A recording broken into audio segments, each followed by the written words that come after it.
Jadi ada dua hal di sini ya. Yang pertama, soal maknanya, apakah kita udah memahaminya atau belum? Ya, makna arti dari kalimat tersebut. If'al ma turid. Kerjakan apa yang Allah inginkan. Ya. Dan janganlah lakukan, berikan apa yang menjadi keinginan kita sesuai dengan apa yang kita inginkan, yang kita panjatkan kepada Allah. Ya. Kalau ini jelas, mungkinnya jelas, kita udah paham ya.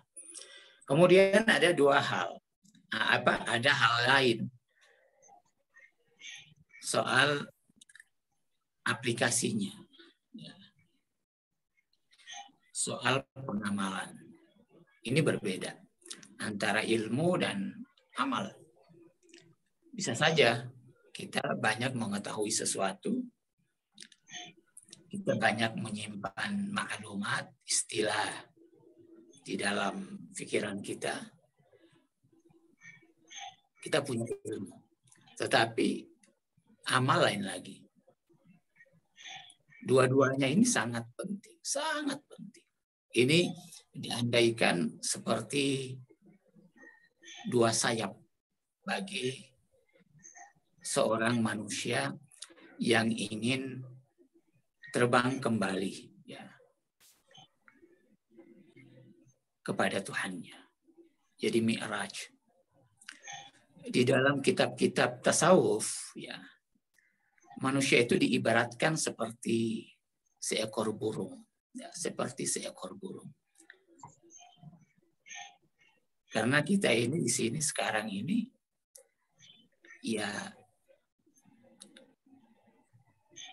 sementara hinggap, sementara istirahat, kemudian nanti melanjutkan perjalanan. Dan perjalanan itu bukan perjalanan yang bersifat datar, tetapi dia bersifat naik. Ya, makanya disebut dengan mi'raj. Karena dia disebut dengan mi'raj itulah, makanya kita itu diibaratkan dari syair-syair para urafa, ya, para kekasih-kekasih Allah, itu diibaratkan ya seperti seekor burung. Yang sekarang ini kita ya berada di dalam sangkar. Roh itu akan terbang menuju kembali kepada Tuhannya. Sekarang dia terpenjara di dalam tubuh ini, jasmani kita. Dan tubuh ini diandaikan seperti sijunun, seperti penjara. Terpenjara kita sekarang di sini. Sulit untuk bergerak. Jadi saking kuatnya tarikan alam jasmani, alam dunia, sehingga ruh kita itu terikat, terbelenggu, sehingga sangat sulit untuk kembali ke tempat asalnya. Jadi di sini bukan tempat kita, hakikat roh kita yang disebut dengan kita manusia itu ya hakikat roh kita ini. Dan itu harus kembali kepada pemiliknya, kembali kepada Tuhan. Nah, makanya karena sekarang berada di alam dunia, terpenjara di sini, sulit untuk melihat kembali rumahnya, sulit untuk berjalan kembali untuk menuju kepada rumahnya, sehingga ada ilmu yang sekarang ini kita ingin bahas, yang disebut dengan seir dan suluk atau tasawuf. Tasawuf itu adalah ilmu kembali, ilmu untuk mencari jalan kembali. Itu tasawuf. Jadi ringkasnya seperti itu. Dan begitu juga dengan seir dan suluk. Para ulama yang sudah berkecimpung di masalah ini dengan pengalaman spiritual mereka mengatur tata cara tersebut, metode ya metode untuk kembali tersebut. Dan kita berusaha untuk mengikuti jejak mereka. Dari Nabi Adam ya, sampai sekarang ini. Banyak metode-metode yang disampaikan oleh orang-orang yang sudah menapak jalan tersebut. Mereka sudah berpengalaman. Mereka sudah menjalani hal tersebut. Jadi bukan dugaan, bukan khayalan, bukan teori lagi. Tetapi hakikat dari perjalanan mereka, mereka melihat secara langsung, merasakan secara langsung, ya, meniti jalan demi jalan, meniti stasiun demi stasiun, meniti makom demi makom. Ya. Dari perjalanan tersebut. Seir dan suluk itu proses. Nah, nanti kita akan jelaskan. Ya. Seir dan suluk itu proses. Proses untuk kembali. Kembali menuju kepada Allah. Jadi ketika manusia itu sudah terlepas dari penjara jasmani ini, egonya. Ya. Ego itu lahir. Ya. Ego yang disebut dengan ego itu punya dua makna. Punya dua makna. Ego yang bermakna hakiki, yang tidak lain itu adalah ruh kita yang bersandar kepada Allah, itu juga disebut ego, tapi ego positif. Aku positif, atau aku hakikat, hakiki sejati. Kemudian ada ego aku yang berhubungan dengan alam dunia. Artinya tampilan, cerminan dari apa? Dari aku hakiki tersebut. Ya, cerminannya. Jadi ada tampilan dari hakikat ruh tersebut. Cahaya dari ruh tersebut. Karena dia berada di alam dunia, maka hakikat ruh ini menampilkan bayangannya. Menampilkan bayangannya. Untuk berinteraksi dengan apa? Dengan alam dunia. Ini yang kemudian kita rasakan sebagai apa? Sebagai hakikat diri kita, tapi bukan itu. Jadi aku yang berhubungan dengan apa? Aku yang berhubungan dengan alam dunia. Dalam istilah agama atau tepatnya dalam istilah tasawuf itu disebut dengan nafs. Itu disebut dengan nafs. Jadi roh yang tidak murni. Itu hakikatnya ruh bayangan atau ruh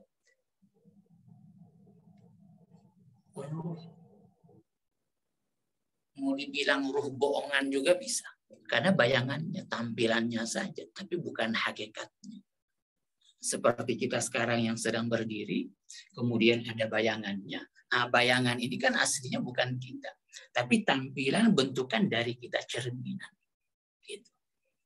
Nah, tapi kemudian bayangan ini merasa bahwa dialah yang sebenarnya. Kita yang hakikat ini terlupakan. Tidak lagi merasakan hakikat dirinya. Itulah yang merasakan semuanya. Yang mengatur hidup dia tidak lain adalah bayangan-bayangan. Ya, aku bohongan itu yang mengatur hidup dia. Nah, ini yang berinteraksi dengan alam dunia. Itulah yang disebut dengan nafs. Nah, jadi ketika disuruh untuk membersihkan nafs kita, tazkiyatun nafs, yang disuruh bersihkan dan disuruh untuk tiadakan itu mutu, itu disuruh matikan, tidak lain adalah bayangan tersebut. Jadi kita tidak lagi melihat bayangan itu, tidak lagi melihat bahwa diri kita sekedar diri yang berhubungan dengan apa? Dengan alam dunia. Enggak. Nafsu ini dengan apa? Interaksinya dengan alam dunia, ini memiliki keinginan. Memiliki keinginan. Jadi dia hidup. Dia hidup. Dia memiliki keinginan, dia melihat sesuatu, dia merasakan sesuatu, dia merasa sakit, dia menderita, semuanya dia rasakan. Itu hubungannya dengan alam nafs. Nah, jadi ketika dikatakan if'al ma turid, jadi kerjakan apa yang menjadi keinginannya Allah dan bukan menjadi keinginan kita, itu tidak lain adalah keinginan kita yang berhubungan dengan apa? Yang berhubungan dengan alam dunia, dengan nafsnya kita. Itu ego kita yang berinteraksi dengan alam dunia. Nafs ini, ya nafs ini betul-betul terhijabi dengan alam apa? Dengan alam Tuhan, dengan alam rububiyah. Jauh sekali hubungannya. Ya. Dia nggak mampu merasakan dan melihat hakikat alam sana. Interaksinya dengan alam dunia. Nah, nanti kalau kita udah menyampingkan hal tersebut, tidak lagi merasakan hal itu, ya, tidak lagi berhubungan dengan hal tersebut, hakikat ruh, hakikat diri kita tersebut, kita akan apa? Kita akan mampu rasakan. Kita akan mampu rasakan. Inilah yang membedakan antara apa? Antara hakikat alam nafsu dengan hakikat alam ruh. Hakikat alam nafsu itu ya bisa kita lihat. Hakikat alam nafsu itu pertama paling takut dengan kesendirian, dengan kesepian. Paling takut dia. Paling takut. Paling takut kalau keinginannya apa? Tidak terwujud. Selalu ada rasa takut, selalu ada rasa khawatir. Itu nafsu kita berhubungan dengan alam dunia. Dia nggak bisa melihat diri dia dalam keadaan sendiri. Sepi itu dia nggak mampu untuk terima. Sedangkan roh enggak. Roh paling senang dengan kesendirian. Paling asyik dengan kesendirian. Itu roh. Sebab apa? Sebab roh itu ya hubungannya dengan alam apa? Hubungannya dengan alam Tuhan. Jadi dia merasa asyik dengan itu. Bukan dengan alam dunia dia merasa asyik. Enggak. Dia merasa asyik dengan alam-alam apa? Alam ketuhanan. Di sana dianya merasa tenang. Jadi ketika tidak ada lagi keramaian, tidak ada lagi hiruk pikuk, sepi dia rasakan, itu ruh paling enak. Makanya kenapa kita selalu disuruh untuk apa? Untuk mencintai malam hari. Nah, ini sebenarnya hakikatnya. Karena malam hari itu identik dengan kesepian, identik dengan kesunyian. Kita tidak lagi melihat diri kita pada malam hari. Sedangkan pada siang hari, ego kita, nafsu kita, hubungan kita dengan alam dunia itu sangat nyata, kentara, benar. Karena kita melihat diri kita. Bayangan itu terlihat pada malam hari. Bukan. Malam hari terlihat bayangan. Tapi kalau siang hari bayangan udah nggak ada. Udah nggak ada. Sebab tidak ada yang menyinari apa? Tidak ada yang menyinari hakikat diri kita. Sehingga bayangan tidak terlihat.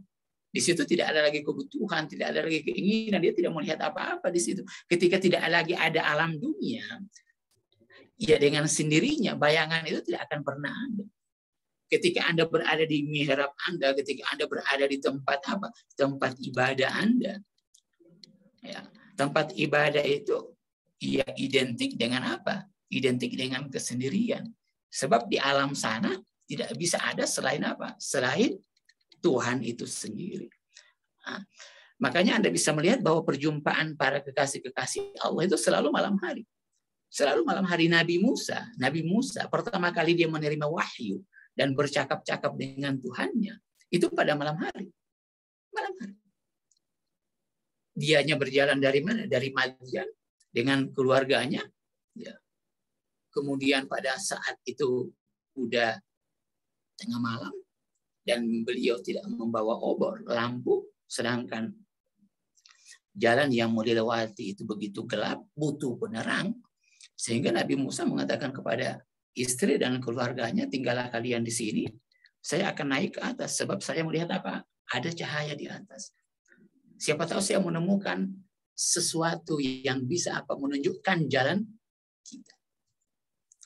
Anda bisa melihat bahwa ini punya makna yang sangat dalam. Dalam apa? Dalam proses kita untuk mendekatkan diri kembali kepada Tuhan kita. Artinya apa? Artinya istri dan keluarganya ditinggalkan oleh Nabi Musa di bawah. Dia mau menaiki gunung. Mau naik ke atas dan mau mengambil petunjuk tersebut. Lampu itu. Api tersebut. Dia tinggalkan keluarganya. Dia nggak bawa ke atas. Nggak bisa. Kenapa? Karena cahaya itu identik dengan Tuhan. Bahwa dia mau ngambil apa? Ana Allahibun ila Rabbi. Kan Nabi Ibrahim yang seperti itu. Ana Allahibun ila Rabbi. Saya sedang berangkat menuju kepada Tuhan saya. Ana Allahib. Saya sedang berproses. Allahibun. Bukan Allah, bukan saya sedang berjalan. Enggak. Tetapi hakikatnya ana Allahibun. Saya pada hakikatnya apa? Terus menerus dalam keadaan apa? Dalam keadaan berjalan menuju kepada Allah. Jadi proses berjalan itu tidak pernah berhenti. Tidak pernah berhenti. Sama dengan dengan ayat surat Al-Baqarah. Inni ja'ilun fil ardi khalifah. Inni ja'ilun. Bukan Allah katakan ja'altu. Bukan fi'il madi. Bukan sesuatu hal yang telah lampau. Atau saya akan menjadikan aj'al. Yang terbatas oleh apa? Terbatas oleh waktu. Kalau aj'al itu terbatas oleh waktu. Sedangkan ja'ilun atau dhahibun tidak terbatas. Sesuatu hal yang bersifat apa? Bersifat menyatu. Dengan apa? Dengan pelaku tersebut. Jadi fiilnya pelaku itu menyatu dengan apa? Menyatu dengan perbuatan. Itu zahibun. Jadi ketika Allah katakan ini ja'ilun, artinya proses penciptaan Allah untuk menjadikan seorang khalifah itu tidak berhenti pada saat itu. Enggak. Terus menerus sampai sekarang. Allah sedang menciptakan khalifah-khalifahnya, wali-walinya, kekasih-kekasihnya. Dan ini sekarang kita ini sekarang belum menjadi khalifah Allah. Belum menjadi khalifah Allah. Karena itu harus berproses. Makanya kenapa Nabi Adam ketika Allah katakan kepada para malaikat inni ja'ilun fil ardi khalifah, artinya apa? Artinya ini memberikan makna bahwa Nabi Adam itu akan turun ke alam dunia. Sebab alam dunia adalah alam proses. Alam proses. Dunia adalah alam proses. Sedangkan alam akhirat bukan alam proses. Itu alam takwini. Alam apa? Kun fayakun. Ketika dikatakan langsung jadi. Kalau mau dimisalkan di alam apa? Di alam dunia ini yang disebut dengan alam takwini atau kun fayakun itu, atau juga dikatakan dengan alam amr. Alam amr. Yas'alunaka anil ruh. Kulil ruh min amri rabbi, urusan Tuhan. Artinya urusan Tuhan itu, Tuhan tidak berjarak dengan sesuatu. Jadi perkataan adalah fiilnya. Perkataannya Tuhan adalah fiil perbuatan itu sendiri. Jadi tidak ada jarak. Bukan kayak kita. Kita apa? Kita berkata, tetapi perbuatan belum muncul. Nggak ada. Bahkan belum tentu apa? Belum tentu muncul itu. Kita pintar aja merencanakan sesuatu, pintar menjanjikan sesuatu. Pintar gitu, paling jago. Tetapi apa? Tetapi perbuatannya tidak ada. Tidak terbentuk. Kita mengatakan bahwa saya mau sholat, saya mau bertaubat, saya mau dekat dengan Allah. Tetapi apa? Tetapi aplikasinya kan nggak ada, perbuatannya nggak ada. Nah itu kenapa? Itu karena dia berhubungan dengan alam dunia. Alam dunia itu alam proses, alam jarak.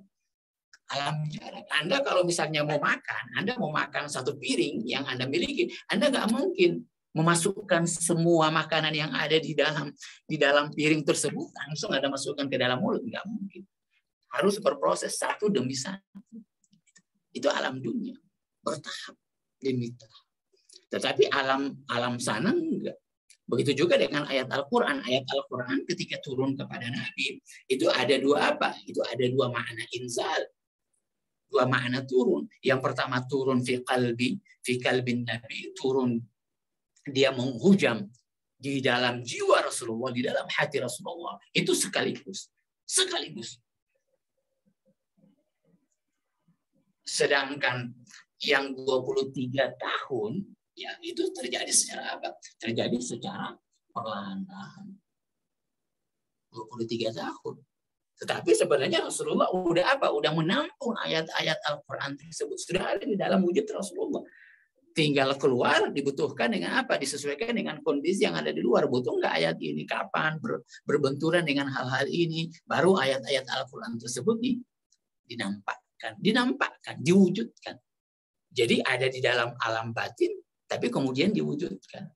Nah, jadi alam batin atau misalnya alam amar atau alam takwini sama ini semua. Alam takwini, alam amar atau alam kun fayakun. Nah, itu tidak lain sama dengan alam fikir kita. Alam fikir ini kan alam tidak dibatasi oleh apa? Oleh ruang dan waktu. Kita bisa berpikir kapan saja. Kita bisa berpikir apa? Kita bisa menghayal kapan saja. Dan di sana tidak ada benturan-benturan. Itu alam khayal. Atau alam akal. Akal seperti itu. Jadi tidak punya apa? Tidak punya hijab, tidak punya sekat di situ. Tapi ketika mau dimunculkan, mau dizahirkan apa yang kita pikirkan, ini kita sudah butuh apa? Kita sudah butuh alat.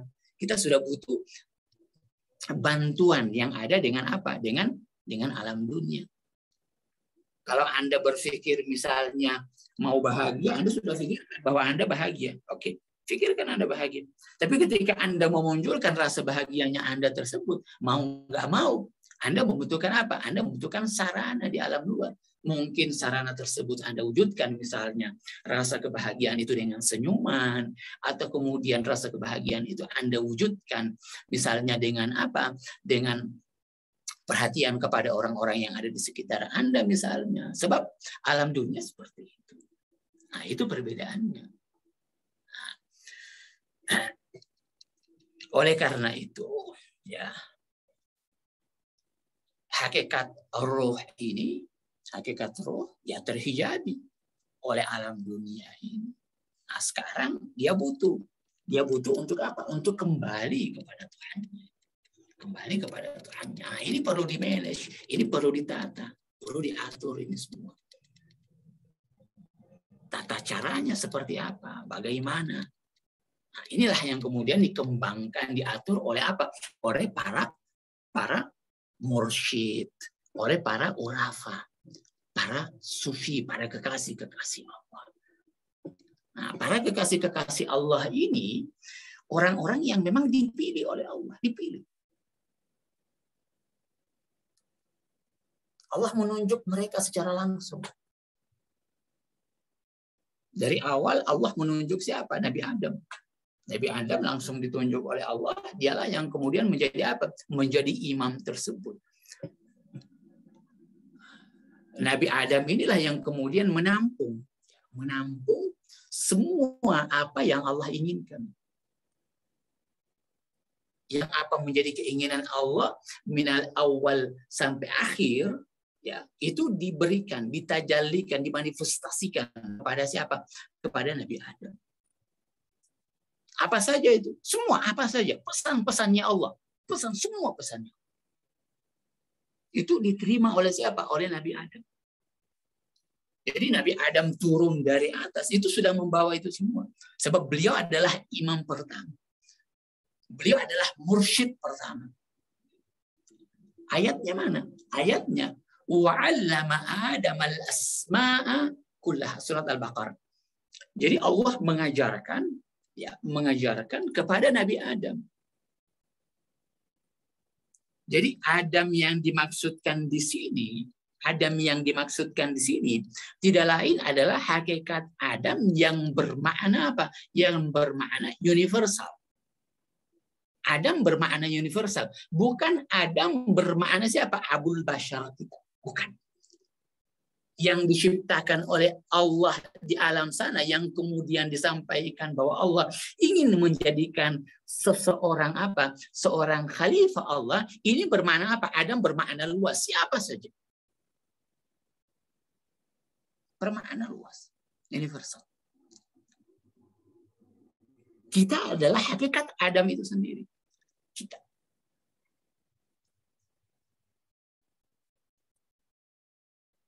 Jadi Adam ini yang menampung semua asma-asmanya. Nah, sekarang Anda bisa pahami bahwa ini asma-asmanya Allah. Pengetahuannya Tuhan dengan hakikat Tuhan itu sendiri tidak terpisah. Tidak terpisah. Bukan kayak kita. Jadi kita harus pahami lagi tentang makna asma. Asma dan sifat. Nama-nama. Dengan pemilik nama itu sendiri. Pemilik nama. Nama seperti apa? Nama misalnya alim, orang yang berilmu. Orang yang pengasih. Orang yang dermawan. Ini nama. Sifat. Sifat ya ilmu. Ilmu, kedermawanan, kemudian kasih sayang. Semua itu adalah sifat. Sifat ya yang disandarkan kepada apa? Yang disandarkan kepada seseorang, kepada zat. Ini yang kemudian melahirkan apa? Melahirkan nama. Misalnya sifat ilmu dinisbatkan kepada zat Allah, ya.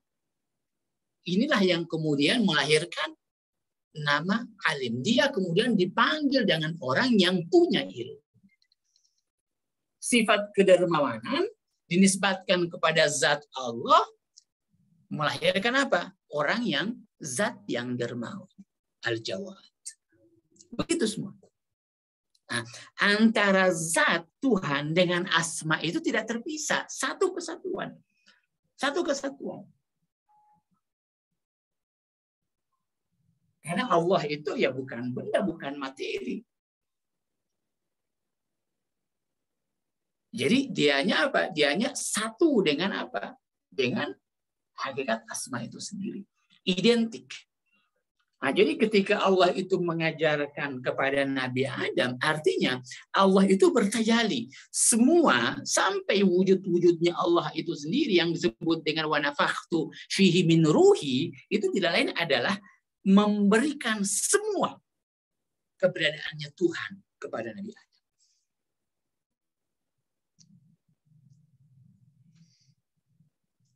Yang disebutkan di dalam hadis ya, dikatakan bahwa ini perlu Anda pahami benar.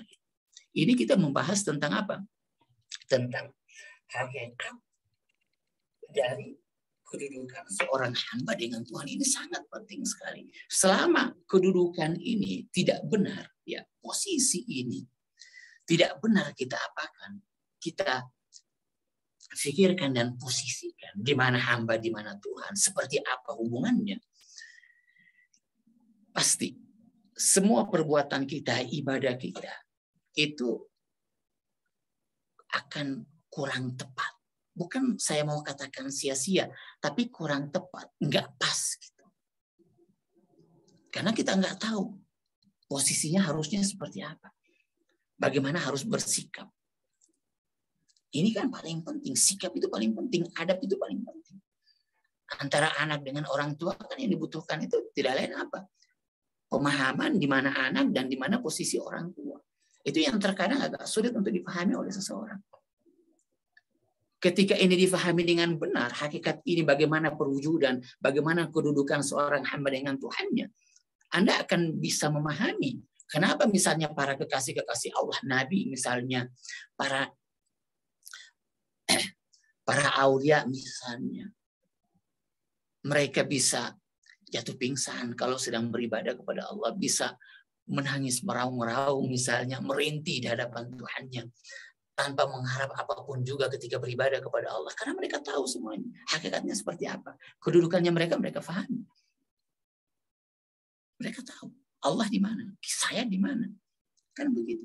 Sekarang ini terkadang apa? Terkadang. Saking kitanya nggak tahu posisinya kita di mana, kan terbalik. Tuhan di bawah kita. Kita yang mengatur Tuhan di dalam doa-doa kita kan seperti itu. Kita atur Tuhan dalam setiap doa-doa kita. Nah, makanya kan Rasulullah mengajarkan if'al ma turid, ya udah ya Allah, karena engkau memerintahkan saya berdoa, ud'uni. Seandainya engkau tidak menyuruh saya berdoa, ya udah saya nggak berdoa. Ud'uni, karena saya tahu bahwa seorang hamba itu tidak mungkin bisa mempengaruhi Tuhannya. Bisa nggak seorang hamba yang lemah, yang tidak punya daya apa-apa, bisa nggak mempengaruhi dengan ucapannya? Dengan ucapannya coba Anda pahami. Coba pikirkan aja. Nggak usah dulu kita masuk kepada pemahaman doa deh. Hanya sekarang saya ingin mengajak Anda untuk bisa memahami hakikat doa yang sebenarnya. Memahami posisi ini. Bisa nggak seorang hamba seperti kita, yang hakikat wujudnya kita itu bergantung kepada Allah. Kefakiran kita itu kefakiran esensi. Eksistensinya kita adalah fakir, butuh. Kita ini nggak ada sama sekali. Tidak ada kita ini. Daya, semua upaya, tidak ada. La haula, itu tidak. Semuanya kan dari Tuhan. Emanasinya Allah terus menerus. Wala yaumin huwa fi sya'nin yas'aluhu man fis samawati wal ard. Jadi semua itu meminta kepada Allah, meminta. Semua itu fakir.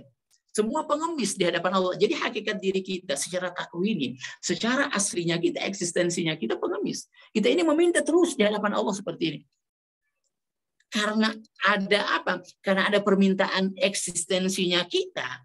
Eksistensinya kita meminta, mengemis. Jadi kita di hadapan Allah itu begini, tunduk terus. Tunduk. Anda bisa melihat hakikat diri manusia itu seperti bayi di dalam apa? Di dalam kandungan. Jadi kondisi bayi di dalam kandungan itu kan terus dalam keadaan apa? Tunduk. Dia tidak memikirkan apapun juga. Itu hakikat hamba. Itu hakikat apa? Itu hakikat seorang apa? Seorang hamba.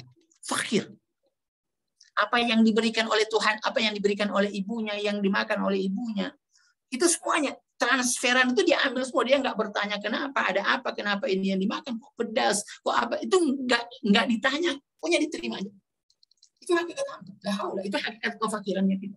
Seandainya tidak ada emanasi terus menerus dari Allah, kullu yaumin huwa fi sya'nin. Terus. Artinya kita itu disenterin terus sama Allah. Anda bisa pernah nggak menonton bioskop? Nonton bioskop itu ya layar yang ada di depan kita, yang ada di depannya kita, itu kan menerima apa? Menerima cahaya dari belakang kita yang sedang duduk menonton ini. Sedang duduk, dia menerima cahaya dari sana. Terus menerus disenterin begini, disinari terus. Sekali saja ini dimatikan, ini senter ini, lampu itu, ini nggak ada layar ini nggak ada lagi. Anda nggak bisa melihat sesuatu, gelap, hampa, nihil. Itu yang disebut dengan Adam, tiada. Itu hakikat diri kita. Artinya, kalau tidak ada hakikat cahaya ini yang sekarang ini sedang menyinari dan kita melihat sesuatu, bisa membahasakan sesuatu, bisa bermaksiat, bisa melakukan ini, meminta itu, semuanya. Seandainya tidak ada ini, kita tidak bisa melakukan apapun juga. Coba Anda berdiri aja di dalam ruang gelap. Apa yang bisa Anda lakukan? Tidak ada. Anda nggak punya keinginan, Anda betul-betul tiada, nggak punya apa-apa. Anda ketika tidak melihat sesuatu, apa yang Anda bisa inginkan? Ketika Anda tidak pernah melihat buku, apakah Anda kemudian bisa meminta buku? Ketika Anda tidak punya anak, tidak pernah melihat anak Anda, apakah Anda kemudian bisa meminta sesuatu untuk anak-anak? Enggak. Tapi karena Anda memiliki ini, merasa punya ini semuanya. Sehingga kemudian apa? Anda meminta sesuatu. Kan begitu. Tapi coba, ketika kita sudah memutuskan itu semua, putuskan itu semua. Enggak ada lagi itu. Kita hidup di alam ruh kita. Kita kembali kepada hakikat diri kita. Kemudian kita meminta kepada Allah, kita serahkan, ya Allah sudah. Saya serahkan semuanya kepadamu. Saya kembali kepada hakikat diri saya. Ketika ini lahir di dalam diri kita, apalagi yang kita akan minta? Enggak ada. Yang akan Anda minta pada saat itu hanya satu hal saja. Apa? Rahmat. Rahmati saya. Itu saja. Terima saya. Jangan lepaskan saya. Itu yang kamu akan minta. Kalau dalam bahasa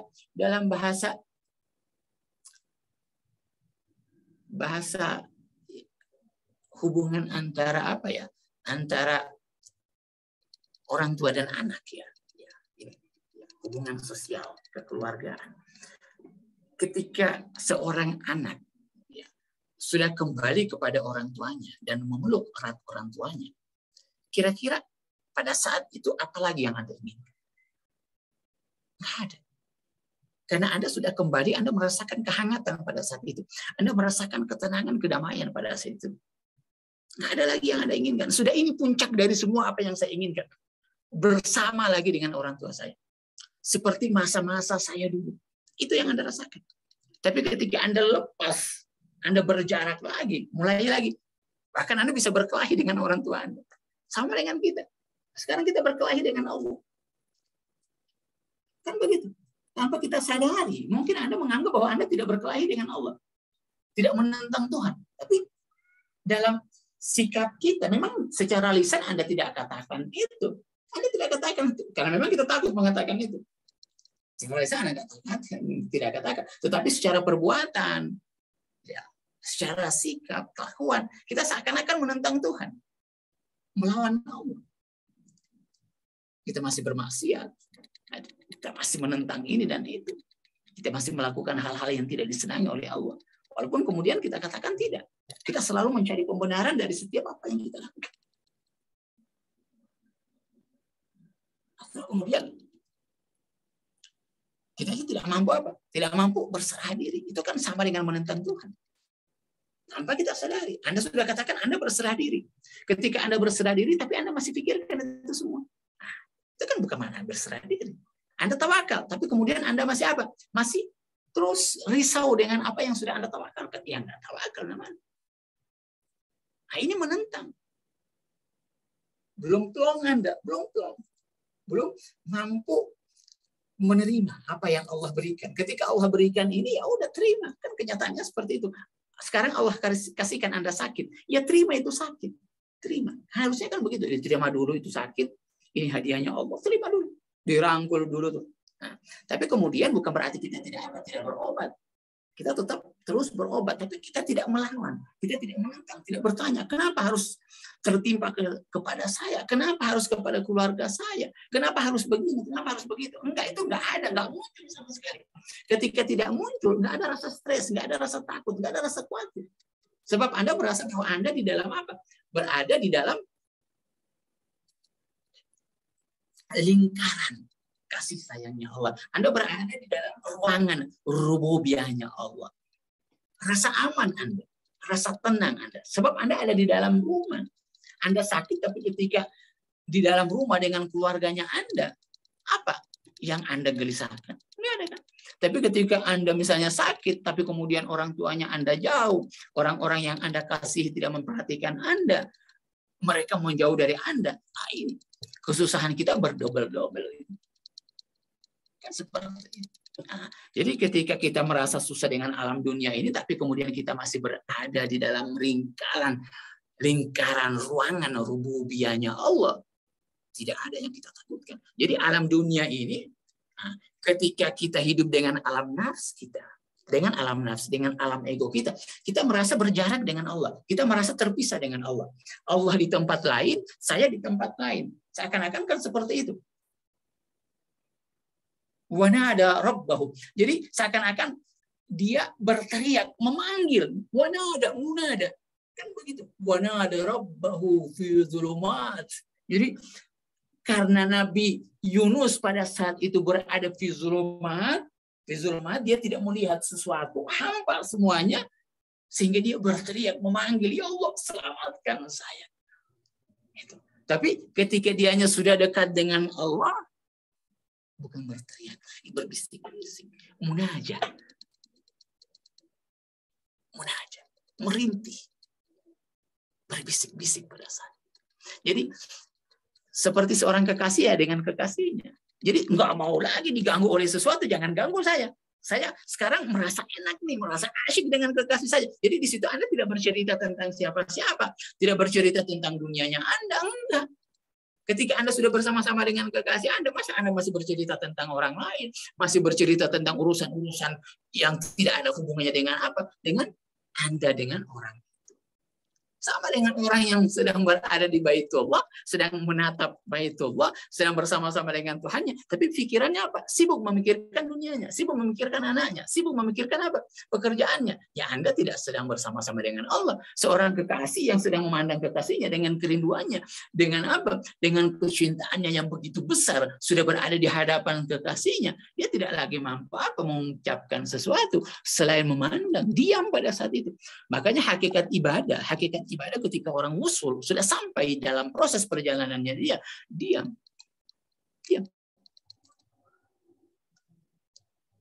Jadi yang bergerak sudah hakikat ruhnya dia. Semuanya sudah hidup di alam qalbu, sudah hidup di alam batin. Nah, ini yang terkadang sering salah dipahami sama orang-orang sebagian. Salah memahami hal tersebut sehingga mereka katakan kalau saya udah sampai, ya saya tidak perlu beribadah lagi, saya tidak perlu sholat lagi, saya tidak perlu melakukan apa gerakan-gerakan secara apa, secara lahiriah. Nah, ini yang salah dipahami sama orang. Ya memang hakikatnya orang kalau misalnya udah sampai, ya semua ibadahnya dia itu sudah secara batin, tapi bukan berarti kemudian tidak terlihat, tidak terlahir di alam apa, di alam tetap. Tetapi dia tidak lagi bersandar, tidak lagi melihat hal tersebut. Enggak. Tidak lagi terikat dengan hal itu. Enggak. Jadi dia sudah tidak lagi diikat oleh waktu dan ruang. Setiap saat dianya sholat, setiap saat dianya berzikir terus. Jadi kalbunya dia terus berzikir. Allah. Hakikat zikir, hakikat diri kita ya Allah. Sebab Anda bisa melihat bahwa jantung kita itu kan nggak pernah berhenti itu. Anda tidak pernah berpikir mengatur jantung Anda untuk berdetak. Nafas Anda juga Anda nggak pernah atur. Nah, itulah hakikat diri kita dengan Tuhan. Terus ketika orang sudah berhubungan dengan Allah, ya itu hakikatnya dia adalah seperti hakikat nafas. Terus berhubungan dengan Tuhan. Hidup Allah di dalam dirinya. Terus hidup. Dan itu menampilkan hakikat Allah. Jadi Allah bertajalli. Jadi bukan lagi dalam bentuk asma Allah, enggak, bukan itu hakikatnya. Mungkin itu yang terucap, tetapi yang terasa lain. Dan ini terkadang sangat sulit untuk dirasakan, diceritakan seperti apa. Makanya harus Anda jalani. Seperti orang menceritakan tentang manisnya sesuatu, ya cerita tidak mampu menggambarkan hakikatnya. Anda harus berjalan. Nah, makanya seri suluk ini, seri suluk, ya butuh kepada apa? Butuh kepada proses aplikasi itu. Anda harus jalani hal ini. Ketika Anda jalani hal ini, Anda melakukan, ya proses perjalanan tersebut harus berjalan. Makanya disebut dengan seir wa suluk. Ada dua kata di sini. Seir, perjalanan, berjalan. Suluk juga bermakna yang sama. Tapi punya tujuan, maksud yang berbeda. Seir arti secara apa? Indonesianya itu jalan. Jalan. Subhanalladzi asra bi'abdi. Kami perjalankan. Kalau Rasulullah diperjalankan. Ditarik. Sana yang menarik, Allah yang memanggil. Oh, ini sudah lain lagi ini. Ini udah lain. Nanti ada lagi hakikat-hakikat apa? Yang disebut dengan salik itu seperti apa? Ada macam-macamnya, ada pembagiannya. Kurang lebih sekitar 4 pembagian salik orang yang berjalan. Nah, seir, suluk. Nah, seir itu berjalan. Suluk juga berjalan. Tetapi bedanya kalau suluk yang kemudian orangnya itu disebut dengan salik, pejalan, atau pelancong, traveler. Orang yang berjalan. Jadi kita ini sebenarnya apa? Kita ini pelancong, turis kita ini. Turis. Siru fil ardi. Tetapi kita lebih apa? Lebih senang berjalan di alam dunia. Di alam dunia yang kita selalu pikirkan. Setiap hari itu yang dia rencanakan. Oh, hari ini, besok saya mau jalan kemana lagi? Oh, saya harus jalan lagi ke Turki nih. Wah, sudah ke Turki. Atur lagi rencana. Oh, saya harus ke Bali lagi nih. Semua itu yang dia pikirkan siru fil ardinya. Itu yang selalu dibesar-besarkan. Jalanin tuh. Wisata. Oke, memang. Tetapi akhirnya kita tidak mampu menarik apa? Menarik manfaat untuk batinnya kita. Tujuannya ketika Allah suruh kita sebenarnya untuk fil ardi, ini hakikatnya apa? Hakikatnya tidak lain untuk batinnya kita. Tujuannya ke sana. Bukan hanya sekedar untuk bersenang-senang, tidak. Bukan itu tujuannya Allah. Allah menciptakan kita di sini tidak lain untuk batinnya kita. Manfaatkan duniamu tetapi untuk kebutuhan apa? Batinmu. Itu yang Allah inginkan. Orang kalau sudah berpikir ya, sudah berada di alam batin ini, ya akan terlihat bagaimana dia memanfaatkan dunianya. Akan terlihat persis itu. Mungkin sama-sama antara misalnya ya, antara orang yang sudah dekat dengan Allah dengan orang yang belum dekat dengan Allah. Sama-sama itu memanfaatkan dunia, tetapi bentuknya berbeda, nilainya berbeda. Sangat jauh sekali berbeda. Antara misalnya Rasulullah yang memanfaatkan dunia misalnya, emas di tangannya Nabi dengan emas di tangannya kita. Itu sangat jauh berbeda. Uang di tangannya Nabi dengan uang misalnya di tangannya. Tapi kemudian kita hanya melihat apa? Kita melihat secara apa? Secara lahiriahnya aja. Kita sampai di sini tapi kemudian kita melupakan sisi batinnya. Kapan kemudian itu harus ada? Nabi Yusuf meminta jabatan. Berikan jabatan itu kepada saya. Itu yang kita lihat, minta jabatannya. Makanya kita selalu bilang, oh tidak apa-apa minta jabatan. Tapi kita tidak melihat bahwa apakah Anda sudah menjadi Yusuf atau tidak. Nah, ini yang kita lupa. Kalau Anda sudah menjadi Yusuf, oke, minta jabatan. Tapi ketika Anda belum menjadi Yusuf, ya jangan minta jabatan. Itu dulu yang harus Anda lihat. Kita kan sering melupakan itu. Nah, ini kalau misalnya kita hanya melihat dari sisi apa? Dari sisi luarannya saja.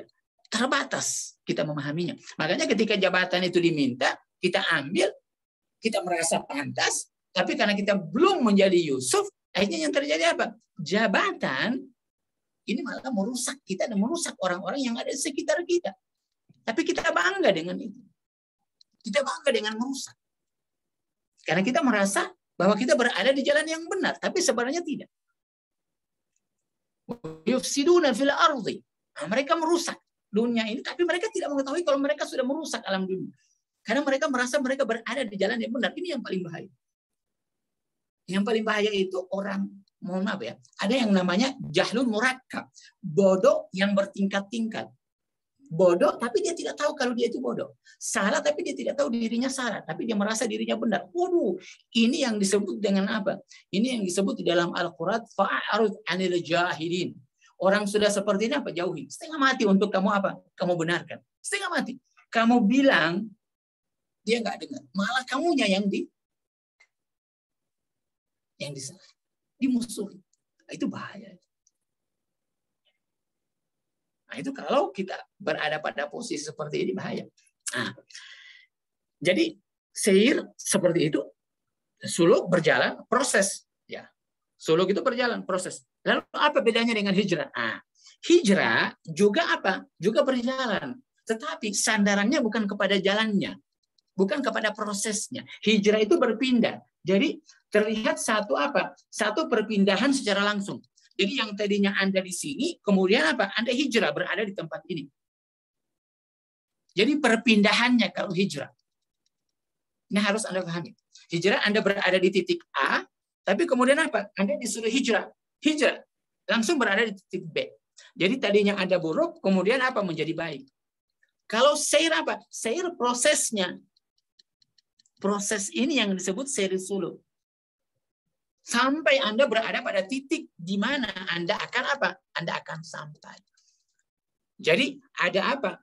Ada mabda'nya, ada startnya, titik start, titik memulai, seperti orang mau naik haji, seperti orang yang mau beribadah. Sebenarnya seirus suluk itu sangat pas terlihat di dalam apa? Di dalam proses orang mau naik haji. Terlihat benar.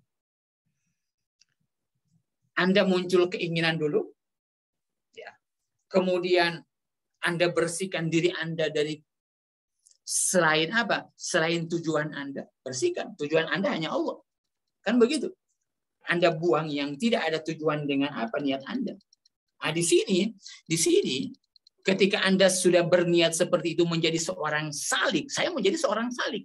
Saya menjadi seorang pesuluk. Pesuluk itu wajib. Wajib loh. Kalau Anda bertujuan untuk apa? Untuk kembali kepada Tuhan. Wajib itu menjadi seorang pesuluk kalau Anda ingin bahagia. Sebab kebahagiaan hanya bisa Anda raih. Hanya bisa Anda raih. Kebahagiaan sejati, ketenangan sejati, kedamaian sejati. Hanya bisa Anda raih kalau Anda apa? Melakukan perjalanan kembali kepada Tuhan. Tapi kalau Anda beribadah, tapi kemudian apa? Tidak melakukan proses perjalanan, terus berada di satu tempat. Berada di satu tempat. Beribadah di sini terus, apa yang akan terjadi? Yang akan terjadi kepada Anda akan apa? Anda akan terkotori. Anda akan stagnan. Anda bisa melihat air. Air ketika dia tidak mengalir. Walaupun air itu banyak, dan kemudian terlihat bersih, tapi kemudian tidak mengalir, ini lama-kelamaan akan kotor. Begitu juga dengan kita. Kalau kita terus bersandar dengan nafsunya kita, dengan egonya kita, ketika kita berada pada proses ini, kemudian kita beribadah, tapi egonya kita pelihara, hal-hal buruk kita pelihara, ini ibadah tidak akan membuat kita semakin baik. Karena apa? Karena kita terdiam di tempat itu. Yang kita lihat kita aja. Saya dengan kebaikan saya sudah baik, saya sudah berbuat ini. Yang Anda perbesar diri Anda dengan kebaikannya Anda. Kan begitu. Yang terlihat itu. Anda sedang menggemukkan. Jadi seperti apa hewan ini? Jadi kita ini masih apa? Masih dengan sifat-sifat kehewaniannya kita, ya. Kebinatangannya kita. Kita tidak keluar dari sifat kebinatangan kita. Sifat kebinatangan ini, ya itulah disebut dengan ego tadi. Aku, Anda bisa melihat semua sifat-sifat binatang ada pada diri kita. Anda melihat binatang apa? Semut. Sifat semut. Itu kan semut kalau Anda bisa melihat. Semut itu tidak berhenti mengumpulkan sesuatu. Terus bekerja. Nggak pernah berhenti. Rakus. Dia disimpan. Itu semut. Orang kalau misalnya dengan sifat kesemutannya, ya beda. Kesemutan ya Anda ya memiliki sifat semut, kesemutan. Nah, ketika Anda seperti ini, ya Anda akhirnya apa? Rakus Anda. Tidak rakus, menumpuk. Tidak pernah berhenti menumpuk. Tidak ada istirahatnya. Tapi tidak pernah mengeluarkan. Mana ada semut mau pikirkan orang lain? Nggak ada. Dia simpan. Nah, itu masih ada dalam diri kita. Begitu juga dengan sifat apa? Sifat kambing. Sifat kambing Anda bisa pernah lihat kambing.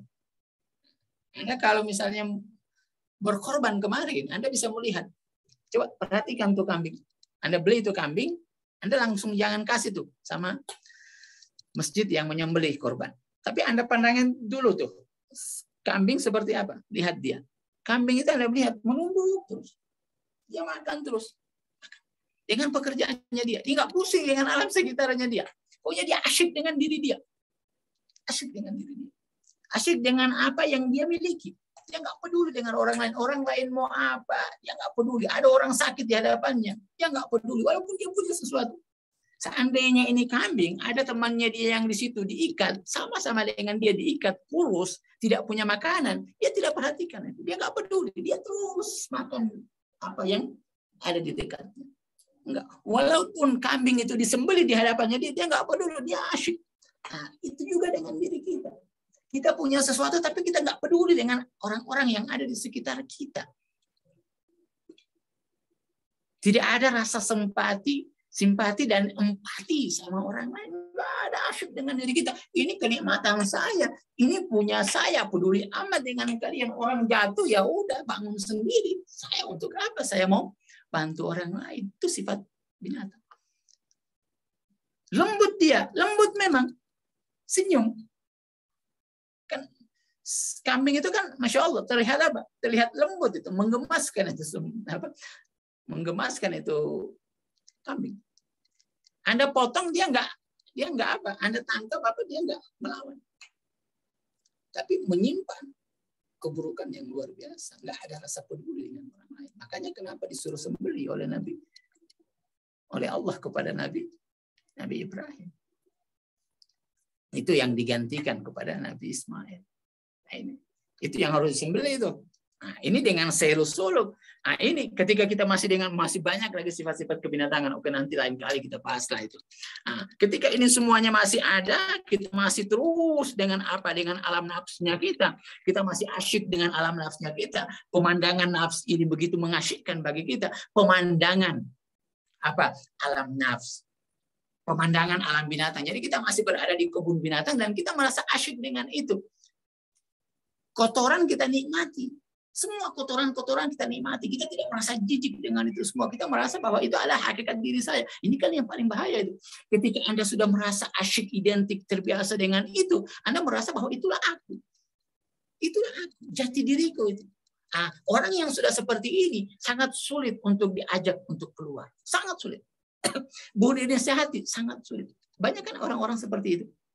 Sangat sulit. Ketika dia sudah melengket dengan itu, dia merasa sudah satu dengan itu, dia ajak untuk meninggalkan hal tersebut, dia nggak mau. Coba, Anda ambil plester, kemudian Anda lem tuh di tangan Anda yang ada bulu-bulunya. Kemudian Anda angkat Waduh, teriak Anda. Teriak Anda. Karena sakit. Karena sudah melengket itu. Begitu juga dengan dunia. Dunia ketika sudah melengket dengan kita. Keburukan ketika sudah menyatu dengan kita. Sudah malake itu. Dibilang dalam bahasa Arab itu malake. Sudah melekat. Sudah menjadi apa diri kita. Sudah itu saja. Marah tanpa sebab. Tiba-tiba ngamuk. Nyinggung orang. Nyelekit. Ucapan. Yang suka nyakitin orang. Dia nggak sadar. Keluar saja. Memaki. Nah, ini bahaya kalau sudah melekat seperti itu. Itu nanti akan hidup itu. Itu akan hidup. Kalau sudah melekat menyatu dengan diri kita, semua sifat-sifat itu sangat sulit untuk dibersihkan. Sangat sulit. Berat sekali. Makanya kenapa di dalam Seirus Suluk dikatakan bahwa orang kalau sudah menginjak umur 40 tahun, kemudian dia belum membenarkan dirinya, kata Nabi di dalam hadis, maka temannya adalah syaitan. Karena saking sulitnya, bukan berarti tidak mungkin tapi berat. Makanya kenapa Seirus Suluk itu dimulai pada masa-masa apa? Masih muda. Ketika Anda masih muda, Anda harus apa? Memulai itu proses Seirus Suluk itu, merubah diri Anda. Seirus Suluk itu sesuatu hal yang sederhana sebenarnya, hanya kemudian kelihatan terlalu canggih, kelihatan terlalu mewah. Karena apa? Pembahasannya yang terlalu diheboh-hebohin. Sehingga kadang-kadang orang takut masuk ke wilayah ini. Tasawuf, apa itu tasawuf? Seirus Suluk, apa itu Seirus Suluk? Takut dia. Yang sebenarnya Seirus Suluk itu sesuatu hal yang wajar. Ya iya, memperbaiki diri saya. Menjadikan diri saya apa? Semakin baik. Menarik kebahagiaan dan ketenangan. Kembali kepada fitrah kita. Itu suluk, Seirus Suluk. Nah, kemudian seir itu apa? Seir itu menyaksikan. Nah, kalau suluk prosesnya, kemudian proses Anda berjalan dengan apa? Dengan amalan-amalan, dengan perbuatan ini, dengan sholat, dengan puasa, itu suluk. Tetapi dalam suluk ada apa? Ada tata cara yang berbeda. Tata caranya berbeda dengan amalan-amalan apa? Amalan-amalan pada umumnya, bukan apanya, bukan teknisnya, apa? Bukan gerakannya ya, bukan gerakannya, tapi sifat pengamalannya. Sifat pengamalannya. Misalnya, ini saya contohkan sama Anda supaya nggak salah paham. Misalnya sholat misalnya, dengan antara seorang pesuluk, orang yang sudah berada di wilayah ini dan berniat untuk menjadi seorang salib, pesuluk. Ini kita belum masuk di mursyid ini belum masuk di gurunya. Belum memilih guru, belum. Kita masih masuk dulu di mana? Di suluknya. Anda harus pahami dulu. Mursyid itu orang yang apa? Yang menuntun untuk berjalan. Nah, jalannya ini yang harus dipahami dulu. Jalan itu apa? Kenapa saya harus berjalan? Untuk apa saya harus berjalan? Apa-apa saja yang ada di jalan ini harus Anda pahami dulu. Jangan sampai Anda sudah pahami orangnya, mursyidnya, tapi kemudian Anda tidak tahu apa yang harus Anda lakukan. Kan harus begitu. Anda harus pahami dulu. Makanya ada ada 3 hal yang harus Anda pahami di dalam judul yang saya sampaikan, esensi mursyid, ya, suluk. Di dalam apa? Berjalan menuju kepada Allah. Jadi pertama mursyidnya itu dulu harus dipahami, dan belum hari ini kita bahas itu. Nah, kemudian apa? Suluk. Mursyid suluk. Suluk ini apa? Banyak yang bertanya. Mungkin Anda masih beberapa masih nggak paham tentang hal tersebut. Nah, makanya ini harus diperjelas. Sehingga apa? Sehingga Anda tertarik untuk masuk pada wilayah ini. Tidak antipati Anda. Anda harus benar-benar menjadi seorang pesuluk. Nah, itu. Jadi suluk itu apa? Proses untuk berjalan. Ada amalan-amalannya di sana. Nah, jadi ibadah antara pesuluk, orang yang sudah berniat dan berada di jalan ini, ya, berada di jalan ini dengan orang, ya, orang awam, orang yang tidak berniat untuk menjadi pesuluk, itu jauh berbeda, sangat jauh berbeda. Pada apa? Yang membedakan itu pada niatnya, yang membedakan. Kalau pesuluk niatnya semata-mata hanya Allah. Pesuluk tidak bisa berniat selain Allah, tidak bisa. Jadi kalau misalnya Anda mau masuk nih, Kenapa? Mungkin jaringan saya tadi. Ya. Gimana kedengaran? Jaringannya bagus? Ya, bagus Pak Ustadz. Silakan dilanjut. Maaf. Kalau ada yang mau bertanya silahkan langsung aja dipotong ya. Nggak apa-apa. Langsung aja dipotong. Jadi kurang lebih ya mungkin saya bicara ini sudah jam 21 lewat 12. 21 lewat 12 di sini Pak Ustadz. Oke, mungkin saya 3 menit lagi bicara ya. Sampai 15 menit. Setelah itu saya serahkan kepada para jamaah, siapa tahu ada yang mau bertanya silahkan. Hari ini nggak usah terlalu banyak-banyak ya, nanti kecapaian. Iya, silakan ibu-ibu yang mau bertanya mungkin tentang. Jadi kalau yang mau bertanya silahkan aja, dipotong nggak apa-apa, ya, supaya nggak dilupa. Nah, oke. Nah, jadi suluk itu seperti itu. Perbedaannya ya di situ. Jadi kalau orang misalnya berniat untuk menjadi pesuluk, dalam amalannya berbeda jauh. Pesuluk harus wajib melakukan sesuatu hanya karena Allah. Tidak bisa karena yang lain. Nggak bisa. Makanya di dalam hadis dari baginda Nabi dikatakan bahwa ad-dunya haramun. Dunia itu haram. Bagi siapa? Bagi ahlul akhirat. Bagi orang-orang yang menginginkan akhirat. Dunia itu jadi haram. Haram dimaksudkan di sini bukan berarti dia mengharamkan. Artinya haram di sini, artinya ya dia dengan sendirinya tidak akan menginginkan itu lagi. Jadi kalau misalnya Anda sudah menginginkan akhirat, dengan sendirinya dunia itu tidak akan lagi Anda pikirkan. Itu dengan sendirinya akan hilang. Seperti Anda yang sedang memandang sesuatu, ketika pandangannya Anda tertuju kepada sesuatu, Anda nggak mungkin bisa memandang yang lain. Nggak mungkin dengan sendirinya. Jadi kalau ada orang bilang menyeimbangkan dunia dan akhirat, itu sangat sulit. Nggak mungkin. Anda nggak mungkin bisa menyeimbangkan dunia dan akhirat. Nggak mungkin. Jadi doa yang dikatakan dunia apa? Rabbana atina fid dunya hasanah wa fil akhirati hasanah, yaitu bukan doa yang untuk menyeimbangkan dunia dan akhirat. Bukan, nggak mungkin. Anda kalau misalnya sudah menginginkan dunia, dengan sendirinya akhirat nggak mungkin Anda bisa inginkan. Dunia dan akhirat itu seperti apa? Seperti air dan minyak. Nggak bisa disatukan. Nggak mungkin. Itu dunianya. Kalau Anda sudah berpikir dunia, akhirat Anda nggak mungkin pikirkan. Nah, di sini harus Anda pahami lagi. Apa yang dimaksud dengan dunia? Apakah dunia ini alam ini? Atau dunia itu sebenarnya punya makna yang lain? Nah, ini yang terkadang sering disalahpahami sama apa? Sama sebagian orang. Dikira orang kalau sudah belajar tasawuf, belajar ilmu firus suluk, dunia dia udah nggak mau lagi, kesampingkan, udah jauh dari dunia. Enggak, harus Anda pahami dunia itu apa. Ingat, dunia ini bukan alam ini. Ini bukan dunia. Yang dimaksudkan oleh Rasulullah dan Allah itu untuk dijauhi. Dunia ini mahdarnya Allah, tempat tajalinya Allah. Disinilah Allah itu bertajali menampakkan dirinya. Siapa dia? Ini sebuah kebaikan, ini sebuah rahmat. Kalau tidak ada dunia ini alam dunia ini, tidak mungkin kita bisa melakukan sesuatu.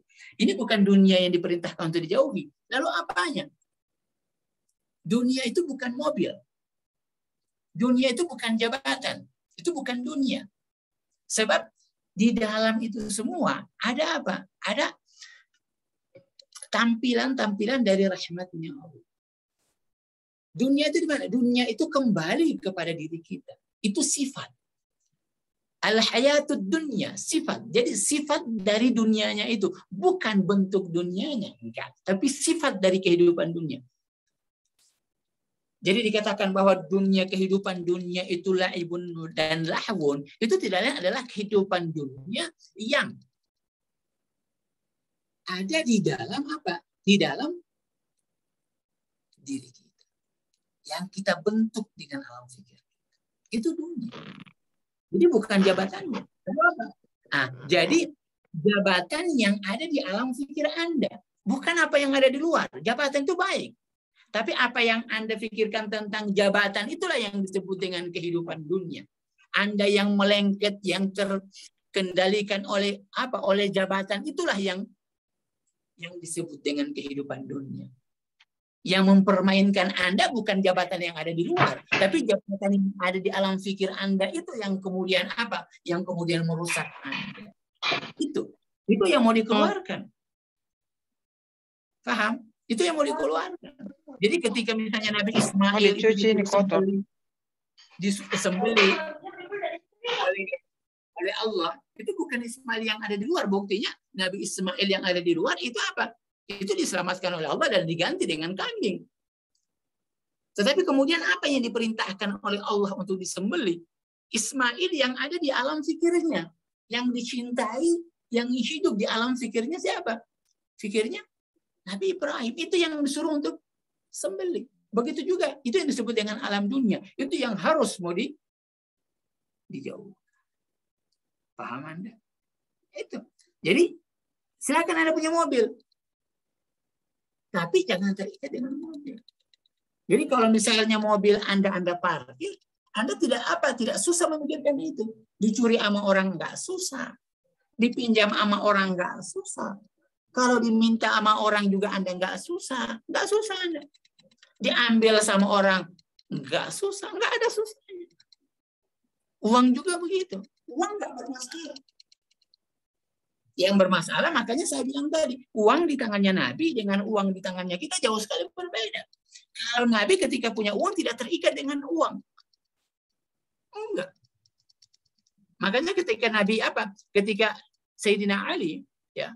Ketika beliau pada saat itu menjadi khalifah, kemudian beliau berada di Baitul Mal, beliau melihat apa? Beliau melihat harta-harta Baitul Mal tersebut. Dia bilang apa? Dia katakan kharri ghairi. Dia bilang, kalian pergilah dari saya. Kalian nggak mungkin bisa mengikat saya dan mempengaruhi diri saya. Nggak mungkin.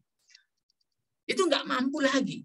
Sehingga dalam satu perkataannya Sayyidina Ali, ya, Sayyidina Ali katakan apa? Seandainya. Ini perkataan yang sangat luar biasa dari Sayyidina Ali. Seandainya seseorang menawarkan kepada saya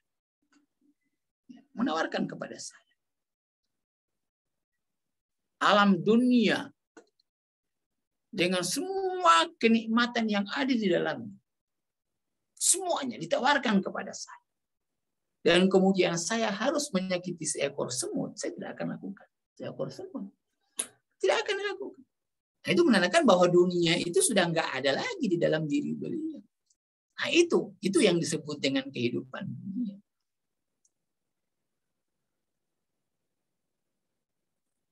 Jadi ketika diambil ya diambil. Nah, itu yang itu yang disebut dengan kehidupan dunia yang harus dijauhkan. Jadi haramun. Jadi sudah nggak lagi terikat dengan itu. Jadi kalau misalnya dia sudah memikirkan akhirat, Tuhan yang dia pikirkan, akhirat ini yang dia pikirkan. Tuhan yang dia pikirkan. Ketika dia sudah pikirkan akhiratnya, kemudian dianya punya sesuatu, dia punya sesuatu. Nah, dia tidak terpengaruh dengan itu. Tidak terpengaruh dengan itu. Dunia sudah nggak bisa lagi mengikat dia, sudah nggak bisa lagi mempengaruhi dia. Karena pikirannya dia kepada akhirat. Itu. Tapi kalau misalnya Anda sedang beribadah, Allahu Akbar. Ini nih, Anda bilang, oh, saya wakina adzabnya. Saya menyeimbangkan dunia dan akhirat. Anda sholat. Tapi ketika Anda sholat, pikiran Anda di mana? Di dapur. Dunia yang Anda pikirkan. Semua muncul. Nah, itu menandakan bahwa Anda tidak sedang beribadah. Di mana Anda bilang seimbangkan? Seandainya Anda menyeimbangkan itu, ketika Anda sedang berada di mihrab, berada di masjid, Anda tidak pikirkan yang lain, keluar semuanya. Kan begitu? Nggak bisa. Sangat sulit. Kita ini semuanya dunia. Bahkan akhiratnya kita dunia. Bersedekah dunia.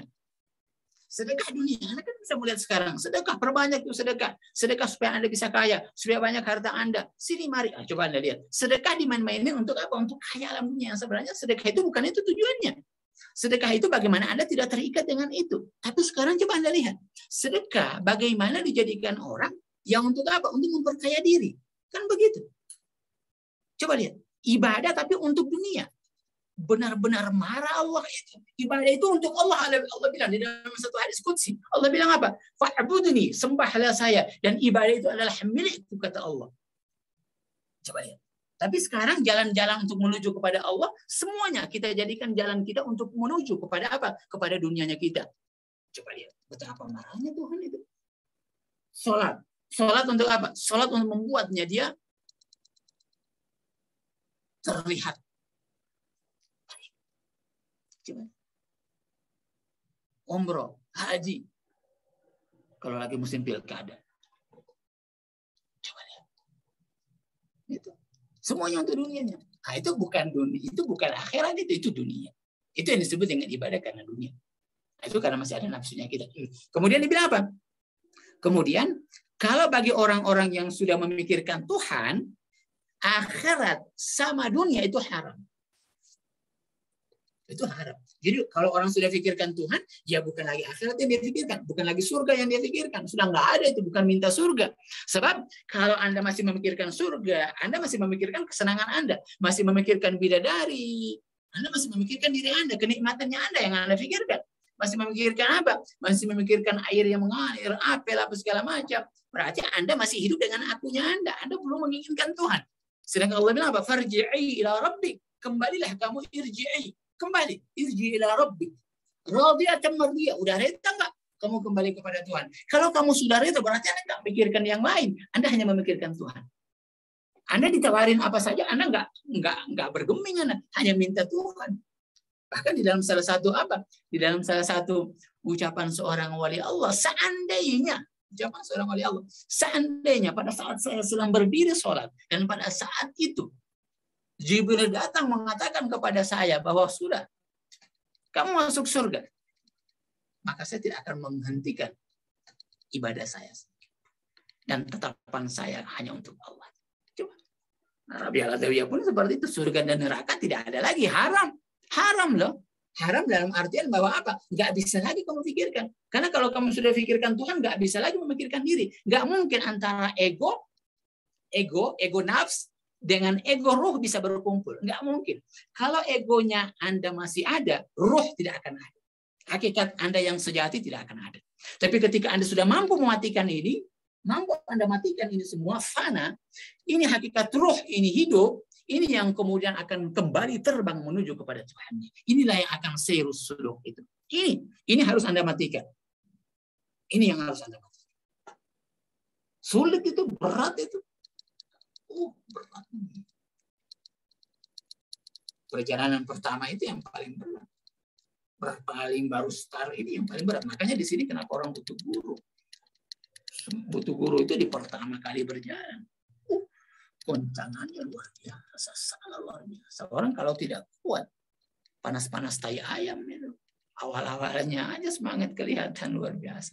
Tapi kemudian apa ketika dia melihat tantangannya berat, harus ini dan itu, tinggalkan itu dan ini, tidak bisa itu dan ini. Waduh, kendor lagi. Kurangin makan. Waduh, orang yang biasa makan 3-4 piring satu hari.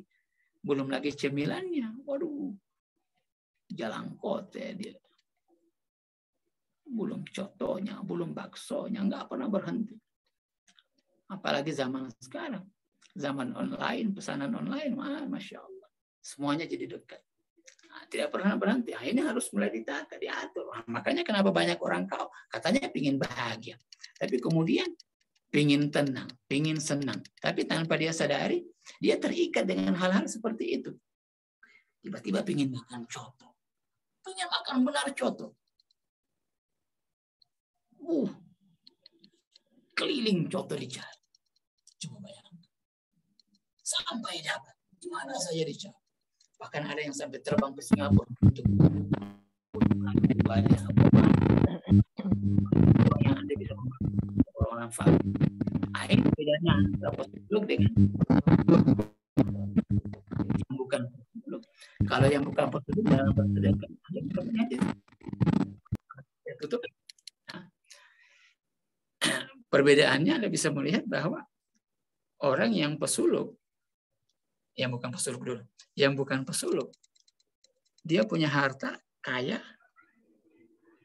Kemudian ketika dia sudah mengeluarkan sesuatu, sudah bersedekah, sudah menyumbang 1 juta, 2 juta, 1 miliar, dia rasa itu sudah cukup. Kemudian dia merasa bahwa dia berhak untuk memanfaatkan harta dia apa saja yang dia inginkan. Dia beli ini dan beli itu sampai miliaran rupiah hanya untuk demi sesuatu yang tidak bermanfaat. Itu tidak ada masalah. Yang penting saya sudah mengeluarkan sesuatu. Nah itu salah benar. Allah minta tanggung jawab di sana.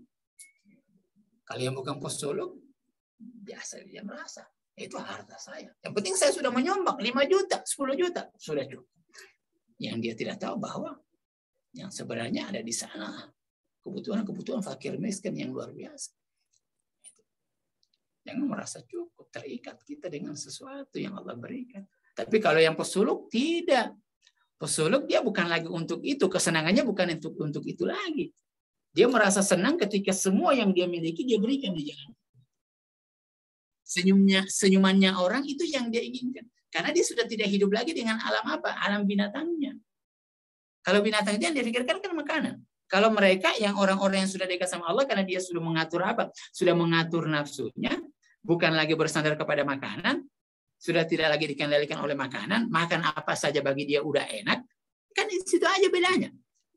Pesuluk makan apa saja sudah enak. Tapi kita yang belum menjadi pesuluk, kalau belum makan apa yang kita inginkan, kita merasa susah.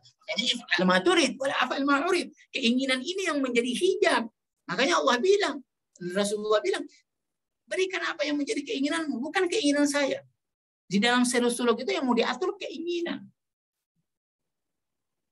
Keinginan. Itu yang harus diatur. Oke, cukup ya. Sekian dulu. Insya Allah nanti dilanjut. Oh iya. Mungkin jemaah ada yang ingin bertanya. Silakan Bapak Ibu yang ingin bertanya tentang Syekh Rusuli, tentang esensi mursyid dalam perjalanan Syekh Rusuli.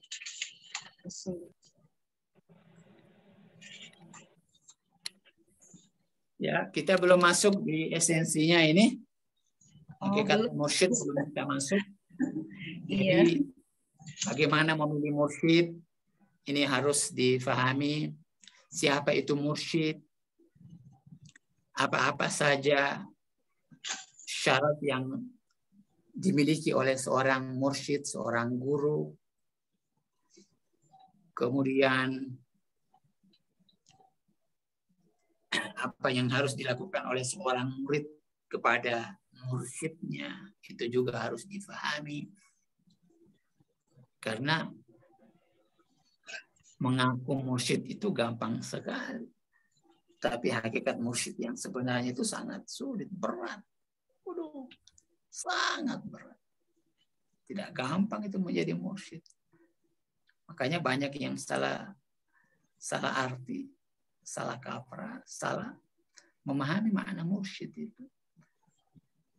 Mursyid itu ya seperti Khidr, Nabi Khidr itu mursyid. Hakikatnya sebenarnya kalau kita ingin membahas hakikat mursyid, yang kita bahas itu surat Al-Kahfi. Surat Al-Kahfi itu dari ayat 64 terus menceritakan tentang apa? Tentang Nabi Musa mencari apa? Bertemu dengan Nabi Khidr. Itu tentang hakikat mursyid itu.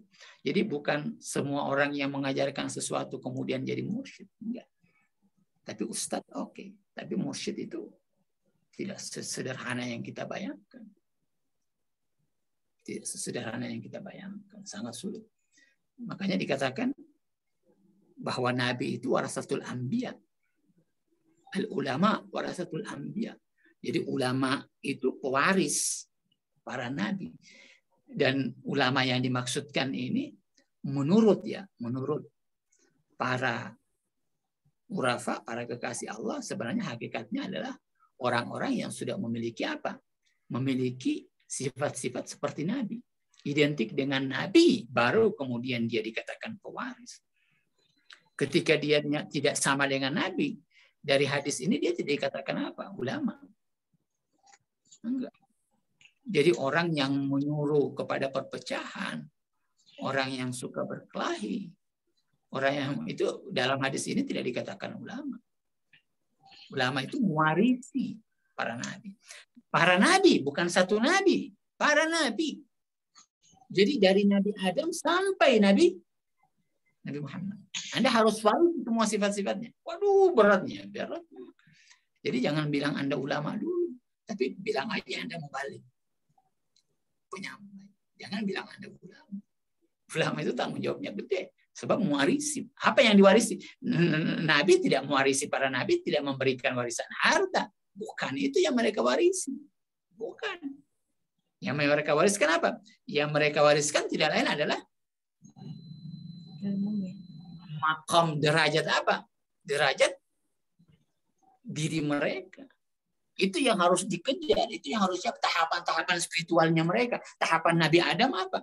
Tahapan spiritualnya Nabi Adam apa? Tahapan spiritualnya Nabi Nuh apa? Tahapan spiritualnya Nabi Musa apa? Tahapan Nabi... Apalagi mursyid. Lebih lagi. Nabi Musa saja di hadapannya Nabi Khidir angkat tangan. Nggak mampu. Berbeda. Itu hakikat mursyid. Makanya, ya, oke, semoga Allah menjaga diri kita semua, insya Allah, dan menuntun kita, menghidayahi kita, supaya kita senantiasa berada di jalan yang benar, jalan yang diinginkan oleh Allah. Allah menjaga hati kita supaya tidak mudah tergelincir. Kalbu ini yuqallib taqliban, selalu terbolak-balik, selalu terbolak-balik. Hari ini gembira, tiba-tiba sedih. Itu hati kita. Makanya kita harus selalu minta sama Allah. Harus jangan lupa itu terus. Bersandar sama Allah. Minta terus sama Allah. Jangan lupa. Sandaran kepada Allah itu jangan dilemah. Kendor. Jangan dikendorkan. Sandarannya kepada Allah. Terus. Hanya Allah. Tidak ada yang lain. Allah yang benar-benar Allah yang muncul dari dalam jiwa kita. Kalau dia muncul dari dalam jiwa kita, dia akan menuntun kita. Akan menuntun kita sampai kepada hakikat apa? Hakikat kebaikan dan hakikat kebenaran yang sebenarnya. Pasti. Orang yang hidup dengan Tuhan, yang hadir dengan Allah, tidak mungkin dia akan tersesat. Nggak mungkin akan tersesat. Sebab telinga dia sudah bukan lagi telinga dunia. Mata dia sudah bukan lagi mata dunia. Yang dia dengar bukan lagi kebisingan-kebisingan yang ada di alam sekitar. Dibujuk ini dan itu dia sudah enggak lagi terpengaruh. Enggak. Telinganya dia sudah mendengar alam malakut. Bisikan-bisikan alam sana yang didengar. Suara-suara malaikat yang dia dengar. Masya Allah. Ini. Makanya kalau hanya ditawarin mobil, ditawarin uang, kecil. Ditawarin surga aja, mereka udah enggak mau. Hanya Allah. Sehingga mereka nggak lagi memilih. Mereka tidak lagi apa? Tidak lagi terpengaruh. Mau derita, mau senang apa? Sama saja. Makanya di dalam hadis dikatakan bahwa apa? Seorang mukmin itu selama ini, Anda pahami ini. Seorang mukmin selama dia belum memandang antara derita dan kesenangan itu sama, dia belum dikategorikan seorang mukmin yang sebenarnya. Itu belum. Jadi kalau belum Anda lihat surga dan neraka itu dalam takaran yang sama, derajat yang sama. Ini hakikatnya. Berat itu kalau sampai pada makom ini. Anda surga dan neraka. Ketika melihat semuanya datang dari Allah. Allahu Akbar. Oke, belum kita masuk ke situ nanti. Ada derita dan senang. Udah nggak ada lagi bedanya. Makanya antara emas dengan seng. Nggak beda bagi mereka. Sehingga ketika mereka emas, tidak terpesona mereka, tidak terpesona. Bagi orang-orang yang hidup di alam dunia, emas ini Masya Allah terpesona benar mereka. Tapi bagi orang yang sudah di jalan Allah, sudah jadi seorang pesulap, jadi seorang wali Allah, ditawarin, tidak bergeming hatinya, nggak goyang, nggak goyang.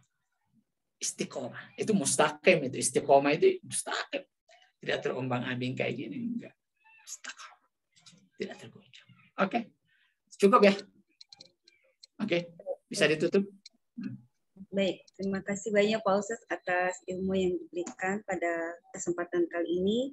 Insya Allah sangat bermanfaat untuk kita semua dalam proses perjalanan untuk kembali kepada Allah. Bapak Ibu sekalian, saya ucapkan terima kasih atas waktu yang diberikan untuk sama-sama belajar di sini, untuk sama-sama belajar menjadi seorang pesuluk.